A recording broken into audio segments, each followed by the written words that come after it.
What's up, everybody? It's spoiler-heavy review of Episode 4 of She-Hulk. Man, I've already seen a lot of people already talking about they're not agreeing with me on this episode. This is my least favorite out of the four. Now, there are a lot of things. The stuff that I did like, I thought it was consistent with the overall tone of the show when they did the dating stuff, and I thought it reminded me of like Teen Wolf. Everybody likes Teen Wolf, but nobody liked Scott. And it's kind of the same thing here, too, for Jennifer. She finally finds somebody that she likes, and the guy just wants to bang She-Hulk.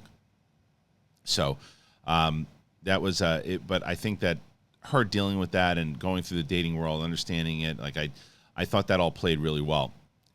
Even though I thought that this stuff was entertaining, Billy Walsh from Entourage comes back, and I think his wife's one of the writers or showrunners of the show, and it's awesome to see him back. He's great. But he plays this magician that is kind of cheating the system. He's not a real magician. Like he's not a sorcerer.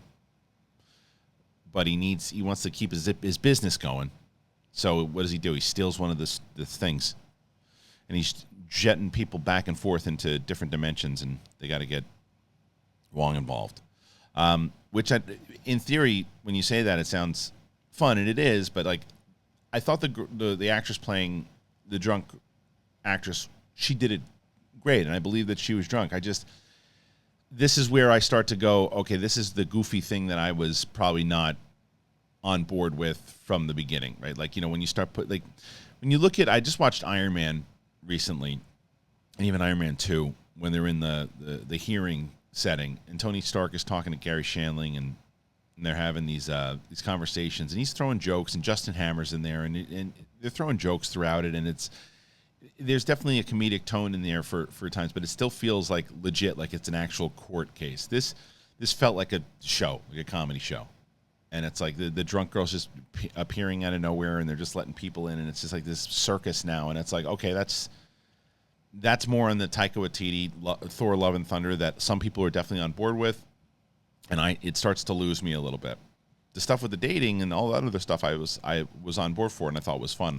I think kept consistent, but it started, and then, you know, She-Hulk's running around fighting the demons with Wong and all that. And then even though the Sopranos thing, that got spoiled, by the way, if you haven't seen the Sopranos and you watch this episode, you definitely got a big spoiler for the Sopranos that happened inside of that. But again, the episodes are short enough that it's like I want to know. I thought the first two were much better for me because I was like, okay, this is a blend of the two. There's definitely a lot of goofiness happening in the first two, but it was a blend. I felt like it was still connected to the MCU. This one felt really sitcom-y, more sitcom-y than superhero. You know, almost parody-ish. And again, I know a lot of people are not going to agree with me. Just how I'm feeling at the moment. I had a chance to watch it early, but then I had a chance to watch it again. And when I watched it again, I was like, yeah, I don't think that if the show goes like this throughout the entire time without something to get me a little bit more attached, that I'm going to be as invested as I was in the first two. Because I still think that the character, I think that Tatiana Maslany is doing a great job. I thought the writing was better in 1 and 2 than I did 3 and 4. Again, that's me. But I'm very curious to see where it goes overall because I don't know. Again, I don't even know how long this spoiler review is going to be completely honest with you, because it's a shorter episode, and the thing is the dimensions going into fighting the demons and her tossing things around, and then, you know, again, the writing of it and the comedy of it inside of the courtroom scene played like a good comedy. I was just like, okay, yeah, I'm just so detached. Nothing felt real at all. And I like when it feels real. Like I mentioned that Iron Man thing. Yeah, there were jokes going on, but it felt real. It felt like these are real characters inside. None of this feels real to me. It's the same way, like for a spoiler for Thor: Love and Thunder, there's a thing that happens with Zeus. And it's not really a spoiler. And well, of course it's not real. It's gods and stuff. I know. But I'm saying when they set it up inside of you believe that Thor is a real character. I watched Thor 1 3 days ago with my daughter, and you believe that it's a real character, and by the time you get to 4, you just don't believe anything's real. You feel like it's a Saturday Night Live thing, and this verged on that for me.